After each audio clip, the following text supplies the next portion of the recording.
Assalamualaikum warahmatullahi wabarakatuh. Sebelumnya, perkenalkan nama saya Yusril Derita, asal UPT Rutan Kelas 2B Pindrang, beserta latihan dasar CPNS Kementerian Hukum dan HAM Angkatan 118, kelompok 4, nomor daftar hadir 39. Adapun Widya Iswara Pegampuh yaitu Dr. Haji Andriani Misdar, Eskep SHMH.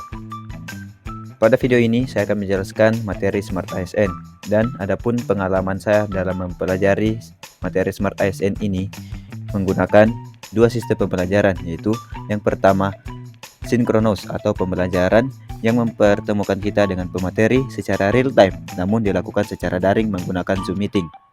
Adapun yang kedua yaitu secara asinkronus atau belajar menggunakan media belajar yang telah dipersiapkan oleh pemateri seperti modul yang dapat kita download dan pelajari kapan saja. Proses pembelajaran ini sangat menarik karena dilakukan secara diskusi yang memudahkan kita memahami materi Smart ASN ini. Widya Iswara sebagai pemateri juga sangat friendly dan sangat seru.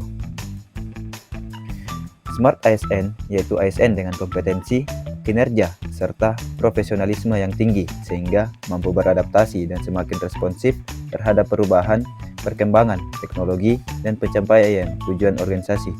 Smart ASN memiliki 8 karakter, yaitu integritas, nasionalisme, profesionalisme, wawasan global, ilmu dan teknologi, dan bahasa asing, hospitality, networking, dan entrepreneur. Adapun poin penting dalam materi Smart ASN ini ada 3. Yang pertama, literasi digital. Yang kedua, pilar literasi digital. Yang ketiga, implementasi literasi digital dan implikasinya. Literasi digital yaitu kemampuan untuk mengakses, mengelola, memahami, mengintegrasikan, mengkomunikasikan, mengevaluasi, dan menciptakan informasi secara aman dan tepat melalui teknologi digital untuk pekerjaan yang layak dan kewirausahaan. Adapun 4 kompetensi pada literasi digital itu yaitu yang pertama digital skill yang merupakan kemampuan mengetahui, memahami, dan menggunakan perangkat keras dan piranti lunak, TIC, serta sistem operasi digital dalam kehidupan sehari-hari. Yang kedua, digital culture yaitu kemampuan membaca, menguraikan, membiasakan, memeriksa, dan membangun wawasan kebangsaan, nilai Pancasila, dan Bhinneka Tunggal Ika dalam keseharian, dan digitalisasi kebudayaan melalui pemanfaatan TIC. Yang ketiga yaitu digital ethics, merupakan kemampuan menyadari, mencontohkan, menyesuaikan diri, merasionalkan, mempertimbangkan, dan mengembangkan tata kelola etika digital atau netiquette dalam kehidupan sehari-hari. Dan yang keempat yaitu digital safety, yang dimana kemampuan mengenali, mempolakan, menerapkan, menganalisis, menimbang, dan meningkatkan kesadaran perlindungan data pribadi dan keamanan digital dalam kehidupan sehari-hari.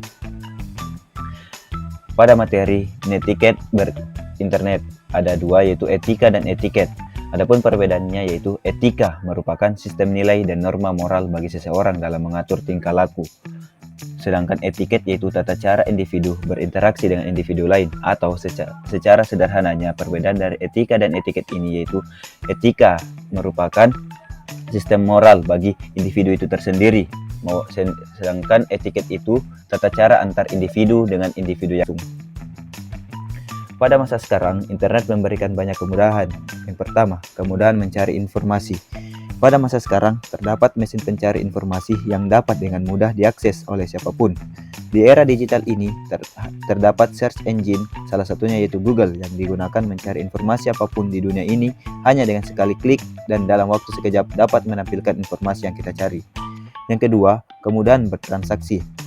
Kini, banyaknya platform dompet digital yang memudahkan kita dalam melakukan pembayaran melalui gadget yang terkoneksi internet. Hal ini tidak terlepas dari diciptakannya era pasar digital yang memudahkan kita dalam belanja apapun melalui internet. Dan yang ketiga, yaitu kemudahan berinteraksi.